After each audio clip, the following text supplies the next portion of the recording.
Assalamualaikum warahmatullahi wabarakatuh. Perkenalkan, nama saya Khairin Santi dari Program Studi Pendidikan Sipil dan Perencanaan Universitas Negeri Yogyakarta akan menerangkan materi terkait plumbing dan sanitasi. Apa itu plumbing? Plumbing adalah segala sesuatu yang berkaitan dengan pelaksanaan, pemeliharaan, dan perbaikan alat plumbing, pipa, serta peralatannya di dalam atau di luar gedung dengan sistem drainase saniter, drainase air hujan, fan, dan air minum. Secara khusus, pengertian plumbing merupakan sistem pelipaan dalam bangunan yang meliputi sistem pelipaan untuk penyediaan air minum, penyediaan air buangan dan fan, penyediaan air hujan, penyaluran air hujan, pencegahan kebakaran, penyediaan gas, dan juga air conditioning. Apa sih perbedaan air bersih dan air minum? Nah, air minum atau potable water adalah air yang melalui proses pengolahan atau tanpa proses pengolahan yang memenuhi syarat kesehatan dan dapat langsung diminum. Nah, sedangkan air bersih atau clean water adalah air yang digunakan untuk keperluan sehari-hari yang kualitasnya memenuhi syarat kesehatan dan dapat diminum apabila telah dimasak. Ada beberapa persyaratan air minum yang harus dipenuhi, yaitu ada parameter fisik, kimia, dan juga mikrobiologis. Parameter fisik adalah parameter yang bisa kita rasakan atau bisa kita lihat secara langsung. Di antaranya yaitu jernih atau tidak keruh, tidak berwarna, rasanya tawar, tidak berbau, temperatur air sama dengan temperatur udara sekitar yaitu sekitar 20-26 derajat Celcius dan tidak mengandung zat pengawet. Kemudian untuk parameter kimia yang harus dipenuhi yaitu pH-nya netral, sekitar 7, tidak mengandung bahan kimia beracun, tidak mengandung garam atau ion-ion logam seperti besi, magnesium, kalsium, kalium, raksa, seng, mangan, klor, dan juga krom, tidak mengandung bahan organik dan anorganik seperti amonium, hidrogen sulfida, sulfat, dan juga nitrat, dan memiliki kesadaran yang rendah. Kemudian, untuk parameter mikrobiologis yang harus dipenuhi yaitu tidak mengandung bakteri patogen seperti bakteri E. coli, bakteri Salmonella, dan bakteri Vibrio patera, dan tidak mengandung bakteri non-patogen seperti Actinomycetes, Phytoplankton, Coliform, dan juga Cladocera. Ada beberapa persyaratan air minum yang harus dipenuhi, yaitu ada parameter fisik, kimia, dan juga mikrobiologis. Parameter fisik adalah parameter yang bisa kita rasakan atau bisa kita lihat secara langsung. Di antaranya yaitu jernih atau tidak keruh, tidak berwarna, rasanya tawar, tidak berbau, temperatur air sama dengan temperatur udara sekitar yaitu sekitar 20-26 derajat Celcius dan tidak mengandung zat pengawet. Kemudian untuk parameter kimia yang harus dipenuhi yaitu pH-nya netral, sekitar 7, tidak mengandung bahan kimia beracun, tidak mengandung garam atau ion-ion logam seperti besi, magnesium, kalsium, kalium, raksa, seng, mangan, klor, dan juga krom, tidak mengandung bahan organik dan anorganik seperti amonium, hidrogen sulfida, sulfat, dan juga nitrat, dan memiliki kesadaran yang rendah. Kemudian, untuk parameter mikrobiologis yang harus dipenuhi yaitu tidak mengandung bakteri patogen seperti bakteri E. coli, bakteri Salmonella, dan bakteri Vibrio patera, dan tidak mengandung bakteri non-patogen seperti Actinomycetes, Phytoplankton, Coliform, dan juga Cladocera. Ada beberapa persyaratan air minum yang harus dipenuhi, yaitu ada parameter fisik, kimia, dan juga mikrobiologis. Parameter fisik adalah parameter yang bisa kita rasakan atau bisa kita lihat secara langsung. Di antaranya yaitu jernih atau tidak keruh, tidak berwarna, rasanya tawar, tidak berbau, temperatur air sama dengan temperatur udara sekitar yaitu sekitar 20-26 derajat Celcius dan tidak mengandung zat pengawet.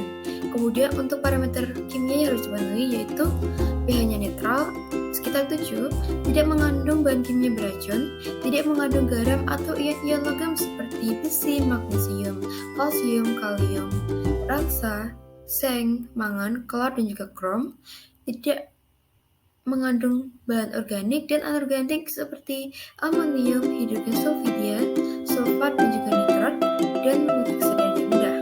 Kemudian, untuk parameter mikrobiologi. Untuk pengolahan air dapat dilakukan dengan cara fisika, kimia, dan juga mikrobiologi.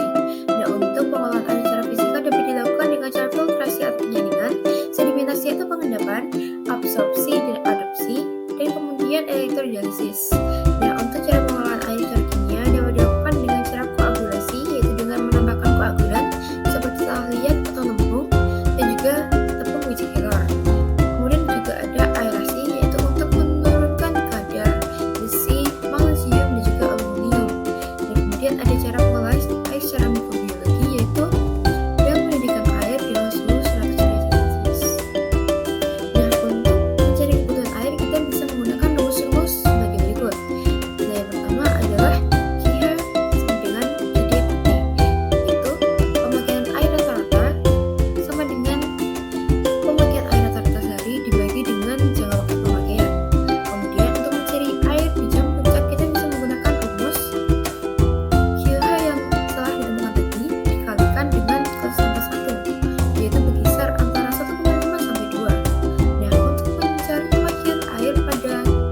dilakukan dengan cara meningkatkan tekanan air di dalam pipa distribusi. Nah, untuk aktif sistem ini diperlukan pompa dan tangki tekan, dan dapat digunakan pada sistem direct maupun indirect. Nah, untuk dalam sistem, kita dapat memanfaatkan gaya gravitasi untuk mengalirkan air pada pipa distribusi. Nah, untuk dalam sistem ini memerlukan pompa air dan dapat digunakan pada sistem indirect. Selanjutnya adalah pengolahan air limbah. Nah, pengolahan air limbah ini dapat dilakukan dengan cara pengolahan sistem terpusat atau offsite dan juga pengolahan sistem di tempat atau onsite. Nah, untuk pengolahan air di tempat dapat dilakukan dengan cara yang pertama buang air di tempat terbuka, yang kedua cupluk, yang ketiga cupluk dengan tutup lubang, yang keempat dengan layar angsa, yang kelima dengan septic tank, dan yang terakhir dengan MCK dengan septic tank. Dan sedangkan untuk offset option atau pengolahan air di tempat dapat dilakukan dengan cara communal septic tank, nearing piping system, anaerobic digester for biogas production, dan equal level of technology option seperti DEWATS, acoustic clean, etc. Nah, salah satu cara konservasi sumber daya air itu dengan cara pemanenan air hujan. Nah, kali ini saya mengambil studi kasus di desa Singosaren. Nah, pada desa Singosaren ini mereka menggunakan sistem pemanenan air hujan.